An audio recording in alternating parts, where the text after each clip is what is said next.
The Green Party made history last week when it nominated the first all-women of color presidential ticket in U.S. history. Former Democratic Congress member Cynthia McKinney, the first African-American woman elected to Congress in Georgia, won the Green Party's nomination last Monday. She named longtime community organizer, journalist, and former director of the Hip Hop Caucus, Rosa Clemente, as her running mate. McKinney is among the most outspoken critics of the Bush administration, and one of her last measures as a Democratic Congress member was to introduce a bill calling for the impeachment of President Bush and Vice President Dick Cheney. But McKinney left the Democratic Party late last year after serving 6 terms in Congress under both the Clinton and President Bush administrations. She said the Democrats had become no different than their Republican counterparts. She announced her bid for the presidency as a Green candidate earlier this year. I was vilified in the press. They likened me to Jane Fonda. They called me Hanoi Cynthia. Despite the name calling, I decided to run for Congress with no political party support and no money.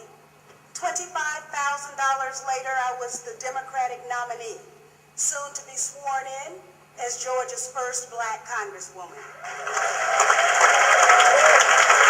While in Congress, I authored legislation that would take tax breaks away from corporations to take our jobs overseas. I authored bills to institute a livable wage, repeal the Military Tribunals Act, protect and restore our national forests, eliminate the use of depleted uranium, punish law enforcement agencies found violating human rights. There was a time when local jurisdictions all over this country were passing ordinances calling on the members of Congress to repeal the Patriot Acts. Nobody's talking about the Patriot Acts now anymore. But the banks have the ability to go inside our bank accounts. They can go inside our medical records. The government can go inside our medical records, all made possible and legal by the Patriot Acts, the Secret Evidence Act, the Military Commissions Act. Before I was unceremoniously booted from Congress, I was trying to work on a definition, a legislative definition of enemy combatant, so that it wouldn't include us just for speaking up and speaking out. But now, of course, that didn't happen, and so it can include all of us.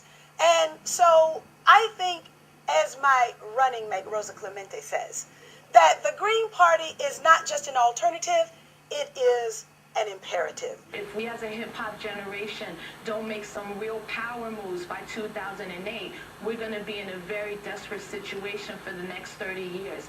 I see me being nominated as a power move, not just for me, not for Cynthia, not even just the Green Party, but for an entire people who see the Green Party no longer as the alternative, but the imperative for us to live a social justice, freedom, democracy type of life, and that's what particularly young people are looking for.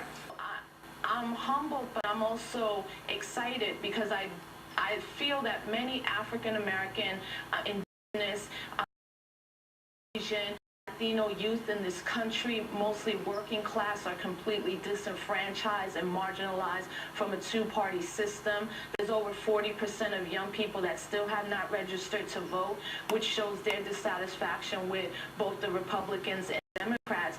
And I really want to bring the face of what hip-hop has always been for me, a voice of the voiceless, the mic that speaks truth to power, but also uses these elements to act against the status quo or the powers that be. Now, why is it that we participate in the political process to start with? It's not about a horse race. It's not about a fashion show. It's not about a beauty contest. It's not about popularity. It's about making sure that our values are reflected in public policy. And that's why I've decided that it is now time, past time, it was past time, for me not only to declare my independence as the women who were the suffragists declared their independence from the current political order in order to create something new. It was time for me to leave the Democratic Party, which no longer reflected my values. What we really have to remain focused on is the fact that this country is in dire need of an opposition party. People who have values of economic opportunity, social justice, ecological wisdom, need to have, and peace, of course, need to have a place to rest their vote in so that their vote reflects their values. Right now, that is the Green Party. The Green Party is the opposition party. With over 200 elected officials, we know that the Green Party can only grow, particularly in this environment where we see positions change from issue to issue, from month to month, from week to week. We understand that there is very little that is consistent and static with the corporate parties.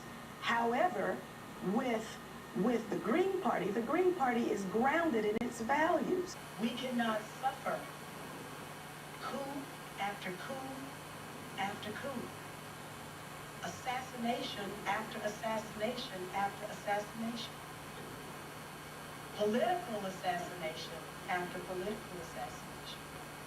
Who is going to be there on the day after election to make sure that we have ensured election integrity?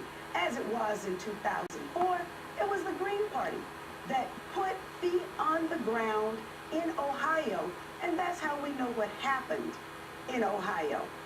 John Kerry made a commitment that 1 million black people would not go to the polls in 2004, as was the case in 2000, and not have their votes counted.